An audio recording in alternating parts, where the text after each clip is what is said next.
Hi అండి. మన గార్డెన్లో అయితే చిట్టి నారంజ అయితే కాసిందండి. 2 కాయలు 3 కాయలు అయితే కాసాయి. 2 కాయలు వచ్చేసి పాప కోసేసింది. ఇంకా ఒక కాయ అయితే ఉంది. ఇది బాగా మాగిందనమాట.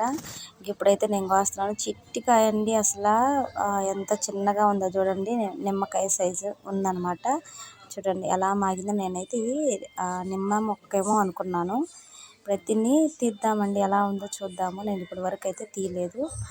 ఈ గోర్లు లేవు, చిన్నగా ఉన్నాయి, రావట్లేదు అని చెప్పేసి నేనైతే చాక్తో తీస్తున్నానండి. స్మెల్ అంతా కూడా మనకి నారింజ అయితే ఎలా ఉంటుందో అలాగే ఉంది. కాకపోతే సైజే చిన్న సైజ్ అండి. చూడండి, కాయ మాత్రం విచిత్రంగా చిన్నగా బుడ్డిగా ఉంది. తీస్తే ఎలా ఉంది. ఈ వీడియో మీకు నచ్చినట్టయితే లైక్ చేయండి, షేర్ చేయండి, సబ్స్క్రైబ్ చేయండి ప్లీజ్.